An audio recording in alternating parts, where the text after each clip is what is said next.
Hi friends, I've got a very interesting conversation lined up for us today. I've got Krishnanramaswami here, who is actually a PhD from Stanford in robotics. So I actually have a PhD in robotics talking to me today. And Krishnan is in charge of a company called 3D Sock. He's an entrepreneur as well. He studied in ISC and in Stanford, as I've already told you.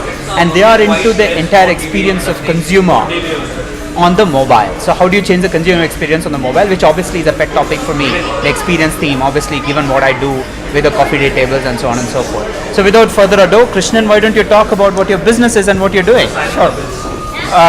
Let me come to where this whole thing, how can we can create this 3D experience. What we have is a technology that was developed between a joint project between Stanford and IISc, and this essentially represents 3D models in a very, very concise fashion. I think I can go ahead and say that we have the world's most concise 3D technology, and from a technology point of view, we know that there is nobody who is even close to us. But just the technology alone, how can we bring it to the consumers? How can we bring it to the market? That's where this company is all about. And when we started out, we looked at the enterprise market for this technology, and we got good traction there. But what we realized was we could, bring it to the consumers in a much bigger fashion than the enterprises, because there the adoption is slow. We are going to individual companies and then doing it. Whereas if you bring it to the consumers, obviously the adoption is going to be much bigger, and that's what we are doing right now by bringing it onto the mobiles. And the fact that the technology was concise it was created in the desktop world really, and the first challenge for us was to bring it to the mobile. Mobile is a constrained device. It has a lot of limitations in terms of the hardware, in terms of the software. Just to simple example, we have floating point representations in the desktop. Here we have a lot of integer representations.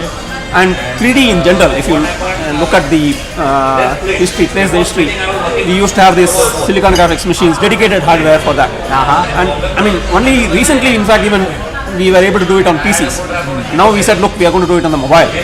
And if you look at the mobile tray, all of them have OpenGL, and touch is really a big game changer for 3D, because the interaction is a lot more easier. Absolutely. Whereas in the previous phones, you have these keypads. With that, 3D experience cannot be absolutely. So 3D was, touch was a game changer there in terms of the 3D experience. But in spite of the touch, in spite of OpenGL support, if you look at the smartphones today, there are very few 3D applications as such. I think it all boils down to the fact that 3D is really a niche technology.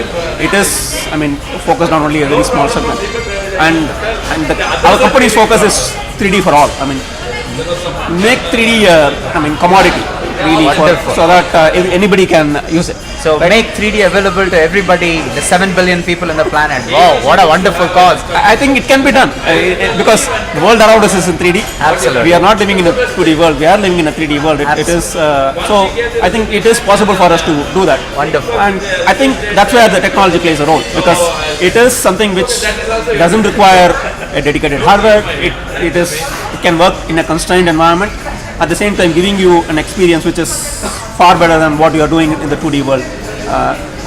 You can look at Pixar and then you can immediately realize the value they brought to the table, and they brought in from the Disney movies, the 2D Disney movies, to what 3D brought in there. It was a real game changer in terms of the experience there. And I think tell my daughter about it. I think you can also include us in this, this thing. We have also enjoyed those kind of movies there. And I think that's where we can bring it to the masses. And the reason, as I said, why it can be brought to the masses is that it can work on any constrained device. And what initially we are looking at is, if you look at mobile today, one of the, other than calls, what people use it to a large extent is messages. And we know SMSs are going back and forth with a lot of different between people. Can we create a visual message which is a lot more than just a text? Absolutely. Which convey your emotions, and where you can do a lot more with the message itself. And that's what we have done. And the first app that we have is called as Cards Creator. it's more a platform than an app, because there's a card store, there's a content store that is there, and there are a lot of other elements that goes into it. So it is where we have a continuous user engagement. I understand. And we have about 2.4 million downloads to date. Wow. And a So this regular is on the user base. iPad store, is it? This is actually the interesting part is, without being on the iPhone yet, we have it's still not reached on that the number. iOS. Yeah. Okay. The reason was that we started out in the Indian market, and in India, as you would know, 2.5 million downloads already in India. not really India. India is about 60% of the market there. Okay. I mean, right now we are on Android, so we are getting more US Wonderful. this thing also. Wonderful. We plan to do the iPhone release sometime in Jan, and I think there we'll again see a big kicker, because iPhone was the market which defined the original apps, market, absolutely. and without them, when we reach this, our hope was that with the iOS we can even reach much greater heights. That's fantastic. And I think the reason why we focused on the Java platform was the Indian market. Okay. Because in the Indian market, still about 80% of the market was dictated by Java phones, Fantastic. and only now the Android phones are making a mark.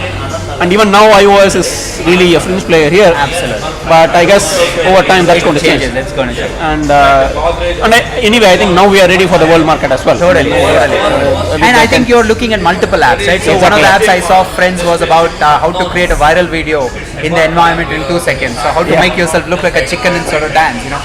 I'm not sure I like that very much, but that's something that's quite exciting. Yeah, I think what Rajesh said, I mean, we want to create something, enable users to create a video. In 2 minutes, you create a video which is not like anybody else's video. It's your own unique video, but you can create that video in 2 minutes. This will be launched soon. It's called as, the app is called as Prankle. I mean, it's a play on the word prank. But I think the fact that you can create a video of your friends doing some weird stuff or interesting stuff will be ready very soon.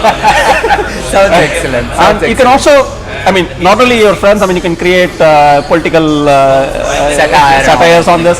So a lot of different possibilities on this. And I think the point is that enable users to create, content very easily. I mean, even right now the card creator is where people can create their own unique customized card in 2 minutes and send it across in multiple channels. And as I said, the idea was to create a message which is a lot more than text. Fantastic. And that's the. So I think I get it. So just one quick question for you. Sure. How did you get here? What's you obviously studied in ISC, did your ME, and then did your PhD in Stanford, and you've actually been teaching. So you started off thinking of yourself as an academic, right? So you're now an entrepreneur with funding from a company and all that stuff. So tell us about your journey. Sounds very exciting. It's really interesting though. I think I have to, all said and done, Stanford is partially responsible for where I am in terms of the entrepreneurial game. I mean, that environment there, if you been there, it's kind of almost pushes you into the, so even when I was completing my PhD, at least the intention was there to start something. But you need to get the right ideas, right technology around it. And when we built this technology as part of a joint project between Stanford and IISc, we thought, can't we take this commercial? And I came here to IISc for a joint research project, but at the end of it we saw something which is potentially can be a big commercial game. And actually this technology has applications in wide areas. We have e-learning customers on this, and we have enterprise customers on this, and now we have this consumer mobile space in the space also. And I think the game is that the entrepreneurial game, as I said, it started when I was in Stanford itself, and 2006 we decided to plunge right in, and I think the academic experience is giving me the research focus still. I still interact with the people at IISc and Stanford, and I think to continue the research focus in one direction. On the other side, doing this consumer game, I would have never thought I would do this 4 years back, because this is really, right into the consumer's game, marketing, how to market this app to the consumers, talking to brands, how do you make brands come on this. I don't think, if you asked me 4 years back, would I be doing this? No. But I think I'm definitely enjoying the experience right now. Absolutely. And you seem to have done very well for yourself, so best of luck. Thank you. Thank you very much.